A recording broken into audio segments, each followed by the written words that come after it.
Cabinet की बैठक संपन्न हुई।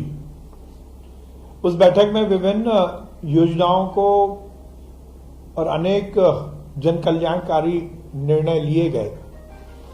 आज माननीय मुख्यमंत्री जी ने कैबिनेट की ओर से इस देश के यशस्वी प्रधानमंत्री नरेंद्र मोदी जी की जो नेतृत्व में G20 सम्मेलन दिल्ली में हो रहा है और उसमें विभिन्न देशों के जो राष्ट्राध्यक्ष भारत पधार रहे हैं, उन सबका स्वागत किया। कैबिनेट ने इस बात को लेकर माननीय प्रधानमंत्री जी का साधुवाद किया कि उनके नेतृत्व में ये देश विश्व के मानचित्र पर अपना एक अलग स्थान बनाने में सफल रहा है। G20 देशों की अध्यक्षता करना निश्चित रूप से हमारे भारत के प्रधानमंत्री नरेंद्र मोदी जी के व्यक्तित्व और कृतित्व की जो अनूठी पहचान है, उसको प्रतिपादित करता है। आज मध्य प्रदेश की कैबिनेट ने भारत में आए सभी विभिन्न देशों के राष्ट्राध्यक्षों का स्वागत किया है और माननीय प्रधानमंत्री जी को इस बात की बधाई दी है कि उनके नेतृत्व में ये G20 सम्मेलन सफलतापूर्वक निष्पादित हो रहा है। विगत दिनों मध्य प्रदेश में बारिश को लेकर बड़ा संशय था। अल्प वर्षा के कारण फसल को बड़ा नुकसान होने की आशंका थी। अल्प वर्षा के कारण बिजली की डिमांड में भी बहुत तेजी से इजाफा हुआ था। हमारा जनरेशन और जनरेशन के अलावा यदि हम अलग अलग क्षेत्रों से बिजली की आपूर्ति के लिए उसकी खरीदी करते हैं, उसके बाद भी बिजली का संकट का निदान शायद हम नहीं कर पाते। कहा जाता है यदि कोई दिक्कत है तो हम सबको भगवान के चरणों में जाना है और माननीय मुख्यमंत्री शिवराज सिंह चौहान जी विगत दिनों हम सबके पालनहार महाकाल बाबा के मंदिर में जाकर उनके चरणों में उन्होंने मध्य प्रदेश में किसानों के हित में बारिश हो, महाकाल बाबा का आशीर्वाद मिले, इसकी प्रार्थना की थी, पूजा की थी, अर्चना की थी। आज कैबिनेट में महाकाल बाबा के चरणों में पुनः प्रणाम करते हुए उन्हें धन्यवाद प्रेषित किया क्योंकि उस दिन से ही मध्य प्रदेश में बारिश शुरू हो गई है और किसानों की खेती पर जो संकट था वो टल गया है। किसानों के चेहरे पर महाकाल बाबा की कृपा से खुशी आई है, हंसी आई है। आज कैबिनेट की बैठक में महाकाल बाबा को प्रणाम किया और उनकी इसी अनुकंपा और आशीर्वाद की आकांक्षा की अभिलाषा भी रखी है। सांची देश की पहली सोलर सिटी बनी है। माननीय मुख्यमंत्री जी ने विगत दिनों उसका उद्घाटन किया। नवकरणीय ऊर्जा और ऊर्जा के अलग अलग स्रोत के लिए देश के यशस्वी प्रधानमंत्री जी की जो सोच है, उसमें माननीय मुख्यमंत्री जी के नेतृत्व में सांची ने एक बड़ा कदम उठाया है। सांची वासियों को भी और उस सांची को सोलर सिटी बनाने में जो जो अधिकारी, कर्मचारी और विभाग लगे, उन सबको बधाई दी गई और इस बात की कटिबद्धता स्थापित की गई कि हम वैकल्पिक ऊर्जा के जो जो स्रोत हैं उसको मध्य प्रदेश में और विकसित करने के लिए कार्य करेंगे। आज एक बड़ा निर्णय माननीय मुख्यमंत्री जी के नेतृत्व में मध्य प्रदेश की कैबिनेट ने लिया है। अनुसूचित जाति, जनजाति और पिछड़े वर्गों तथा निःशक्त जनों के बैकलॉग और कैरी फॉरवर्ड पदों की पूर्ति के लिए जो विशेष अभियान था, उसकी दिनांक अभी तक 1 जुलाई 2023 थी। माननीय मुख्यमंत्री जी ने आज निर्देश दिया है कि इस जो समय सीमा है इसको बढ़ाकर 23 जून 2024 तक किया जाए। लगभग 1 वर्ष की इसमें वृद्धि की गई है, जिससे कि अनुसूचित जाति, जनजाति, पिछड़े वर्ग, निःशक्त जन की बैकलॉग की और कैरी फॉरवर्ड की पदों की पूर्ति में आसानी होगी और ऐसे वर्गों के लोगों को नौकरी मिलने के और अवसर सृजित होंगे।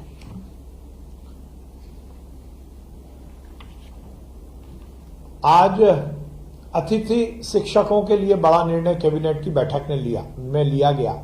जैसा माननीय मुख्यमंत्री शिवराज सिंह चौहान जी ने इस बात की इच्छा व्यक्त की थी और अतिथि शिक्षकों के जीवन में और सुधार के लिए सरकार की कटिबद्धता को स्थापित किया था, उस परिप्रेक्ष्य में आज कैबिनेट की बैठक में निर्णय लिया गया कि अतिथि शिक्षक वर्ग 1, वर्ग 2 और वर्ग 3 का जो वर्तमान मानदेय है उसमें इजाफा करते हुए उसको दुगना किया गया है। अतिथि शिक्षक वर्ग 1 का जो मानदेय था वो 9,000 रुपए है, उसको बढ़ाकर मध्य प्रदेश की भारतीय जनता पार्टी की सरकार ने अब 18,000 रुपए कर दिया है।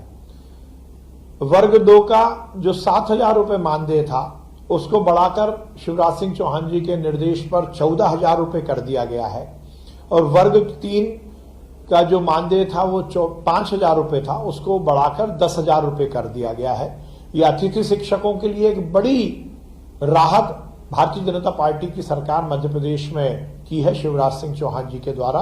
निश्चित रूप से इससे अतिथि शिक्षकों को बहुत लाभ मिलेगा। मॉब लिंचिंग को लेकर सुप्रीम कोर्ट ने जो गाइडलाइन विभिन्न प्रदेशों को दी है, उस गाइडलाइन के अनुसार मध्य प्रदेश मॉब लिंचिंग पीड़ित प्रतिकर योजना 2023 को लागू करने की सहमति आज की कैबिनेट में दी गई है।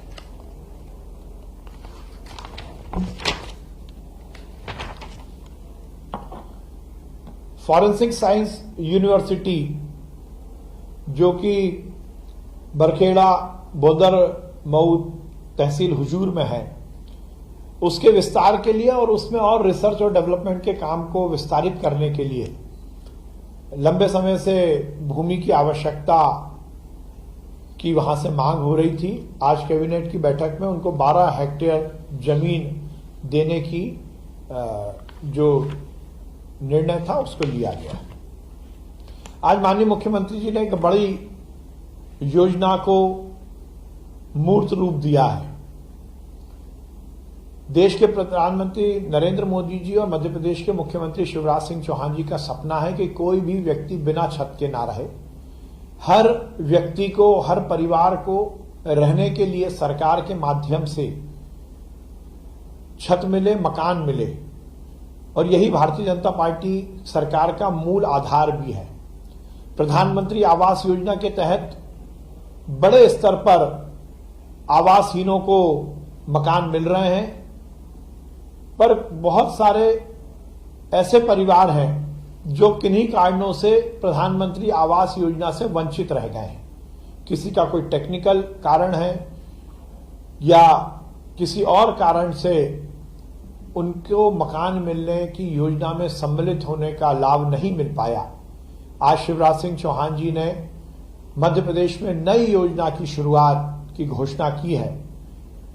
वो योजना के माध्यम से वो व्यक्ति जिनको कि अभी तक किसी सरकारी योजना के तहत आवास नहीं मिला है, ऐसे आवासहीन परिवारों को आवास देने की योजना की शुरुआत हो रही है।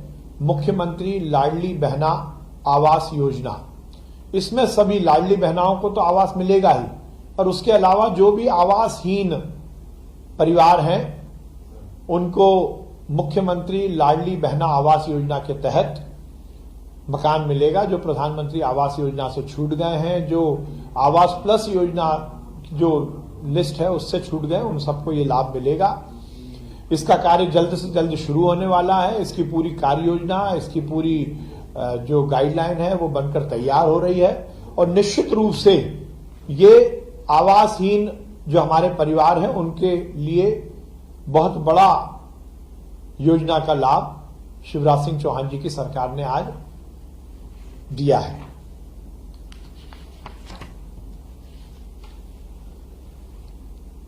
हम लगातार शिक्षा के प्रचार प्रसार और खासकर उच्च शिक्षा के लिए काम कर रहे हैं।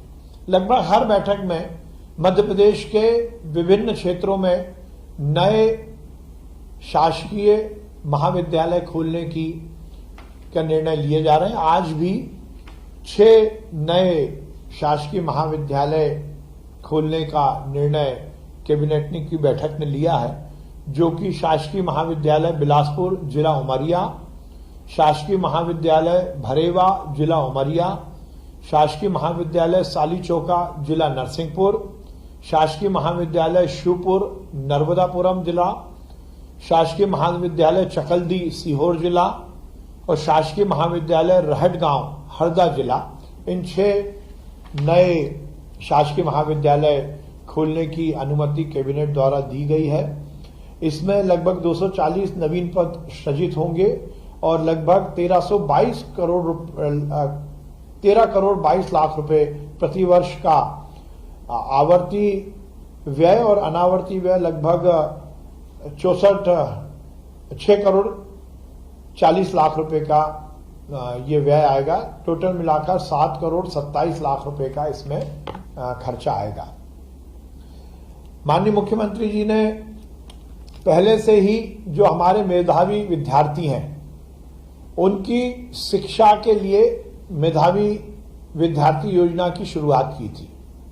इसमें हर वर्ग के वो मेधावी बच्चे जो पढ़ने में बहुत अच्छे हैं पर आर्थिक स्थिति के कारण वो उच्च शिक्षा या टेक्निकल एजुकेशन या मेडिकल एजुकेशन से वंचित रह जाते थे, उनके लिए ये योजना है और इसमें पूरा खर्चा मध्य प्रदेश की भारतीय जनता पार्टी की सरकार के द्वारा वहन किया जाता है। उस योजना के तहत जेईई में जो विद्यार्थी इस योजना के अंतर्गत आते थे उनकी जो कट ऑफ था उसकी रैंक में 1.5 लाख रैंक तक के ही विद्यार्थियों को इसका लाभ मिलता था। पर आज निर्णय लिया गया है कि इसकी जो सीमा है इसको समाप्त किया जाएगा। जो भी पात्र विद्यार्थी हैं जो कि मेधावी योजना के जो क्राइटेरिया को पूरा करते हैं वो किसी भी रैंक के होंगे, 1.5 लाख के नीचे रैंक के भी होंगे तो इनको इसका लाभ मिलेगा और इससे निश्चित रूप से बहुत बड़ा लाभ उन विद्यार्थियों को मिलेगा जो जेईई के माध्यम से अपनी उच्च शिक्षा अर्जित करना चाहते हैं। ये एक दूरगामी परिणाम मध्य प्रदेश के युवाओं को सरकार की ओर से दिया गया है।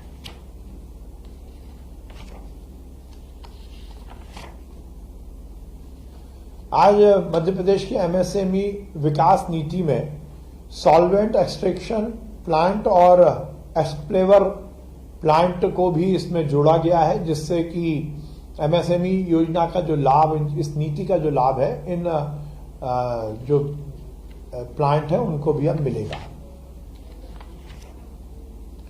स्वास्थ्य के क्षेत्र में हमारी सरकार लगातार काम कर रही है। माननीय मुख्यमंत्री जी का स्पष्ट निर्देश है कि स्वास्थ्य व्यवस्थाएं और चुस्त और दुरुस्त हों। उस परिप्रेक्ष्य में भोपाल का जो सिविल अस्पताल जो कि 100 बिस्तर का था, कैलाश काटजू अस्पताल, उसको अब 300 बिस्तरीय मातृ एवं शिशु विशेषज्ञ सिविल अस्पताल में उन्नयन किया गया है और उसके तहत लगभग 195 पदों का सृजन किया गया है, जिसमें कि आवर्ती व्यय लगभग 714 करोड़ रुपए की स्वीकृति दी गई है। इसमें जहां डॉक्टर्स, पैरामेडिकल और नर्स स्टाफ तो रहेगा ही, उसके साथ साथ अस्पताल के सुचारू संचालन के लिए साफ सफाई, हाउसकीपिंग, भोजन व्यवस्था, सुरक्षा, सीसीटीवी सर्विलेंस, इलेक्ट्रिकल संधारण, लिफ्ट ऑपरेशन, जल आपूर्ति सहित धुलाई, पार्किंग, ये सब व्यवस्थाएं केंद्र सरकार की जो HLL लाइफ केयर लिमिटेड है उनसे कराए जाने की स्वीकृति भी कैबिनेट द्वारा दी गई है। विगत दिनों गांधी मेडिकल कॉलेज के नए भवन के लोकार्पण के कार्यक्रम में मध्य प्रदेश के चिकित्सा शिक्षा से जुड़े हुए डॉक्टर्स और हेल्थ से जुड़े हुए डॉक्टर्स को लेकर माननीय मुख्यमंत्री जी ने बड़ी घोषणा की थी। हमारे चिकित्सीय संवर्ग की एक बड़ी डिमांड बहुत दिनों से थी कि उनकी जो सेवाएं हैं उसको DSCP के माध्यम से संचालित किया जाए। उसको लेकर डॉक्टर्स अलग अलग स्तर पर अपनी मांग उठा रहे थे। माननीय मुख्यमंत्री जी ने बड़ा निर्णय लेकर यह सुनिश्चित किया है कि अब मध्य प्रदेश के चिकित्सा शिक्षा से जुड़े हुए जो हमारे चिकित्सक हैं, चिकित्सा शिक्षा विभाग से जुड़े हुए जो चिकित्सक हैं जो कि शिक्षा के काम में लगे हैं, और वो डॉक्टर जो स्वास्थ्य विभाग के माध्यम से हमारे अस्पतालों में अपनी सेवाएं दे रहे हैं, उनकी नौकरी अब डीएससीपी के माध्यम से संचालित होगी। और उसमें वेतनमान को लेकर जो भी हमारे डॉक्टर्स की मांग थी, उसको पूरी तरह से माननीय मुख्यमंत्री जी ने माना है। और ये आज का दिन मध्य प्रदेश के इतिहास में और खासकर हेल्थ सेक्टर के इतिहास में दर्ज होने वाला है। हमारे डॉक्टर्स के सुविधाओं के उन्नयन के लिए आज का दिन बहुत महत्वपूर्ण है। उसमें जो शैक्षणिक संवर्ग है, उसमें जो स्पेशलिस्ट डॉक्टर्स हैं, उनका ग्रेड पे के लिए 3 वर्ष, 7 वर्ष और 14 वर्ष की सेवा अवधि को स्वीकार किया गया है, जिसमें कि उनको 8,000, 9,000 और 10,000 रुपए का वेतनमान मिलेगा। ये एक अपने आप में बहुत क्रांतिकारी निर्णय है। और उसी तरह जो चिकित्सा शिक्षा के प्रदर्शक और ट्यूटर हैं, जो एमबीबीएस हमारे डॉक्टर्स हैं, उनका वेतनमान को भी 5, 10, 15 और 30 वर्ष किया गया। ये बहुत बड़ा निर्णय है, जिसके माध्यम से 7,000 का जो ग्रेड पे है वो 5 वर्ष में, 8,000 का ग्रेड पे 10 वर्ष में, 9,000 का ग्रेड पे 15 वर्ष में और 10,000 का ग्रेड पे 30 वर्ष की सेवा अवधि पूर्ण होने पर उन्हें दिया जाएगा। इसी तरह जो स्पेशलिस्ट संवर्ग है, विशेषज्ञ संवर्ग, जो कि हेल्थ डिपार्टमेंट से रिलेटेड है, उनको 6,600 नियुक्ति पर, 7,603 वर्ष की सेवा अवधि पूरी होने पर, 8,707 वर्ष की सेवा अवधि पूरी होने पर और 8,914 वर्ष की सेवा अवधि पूर्ण होने पर दिया जाएगा। चिकित्सा अधिकारी संवर्ग, जो कि सभी विभागों का है, चिकित्सा शिक्षा विभाग, लोक स्वास्थ्य एवं परिवार कल्याण विभाग, गृह विभाग, श्रम विभाग, मेडिकल ऑफिसर्स जो समस्त संवर्ग के हैं, आकस्मिक चिकित्सा अधिकारी, महिला चिकित्सा अधिकारी और दंत चिकित्सक, इन सभी को ग्रेड पे में 5,400 नियुक्ति पर 6,605 वर्ष की सेवा अवधि पर, 7,610 वर्ष की सेवा पूर्ण होने पर, 8,715 वर्ष की सेवा पूर्ण होने पर और 8,930 वर्ष की सेवा अवधि पूर्ण होने पर दिया जाएगा। ये बहुत बड़ा निर्णय आज माननीय मुख्यमंत्री जी ने लिया है, इस पर कैबिनेट की मोहर लगी है और ये हमारे चिकित्सकों के भविष्य के लिए दूरगामी परिणाम देगा। आज माननीय मुख्यमंत्री जी ने एक और बड़ा निर्णय लिया है।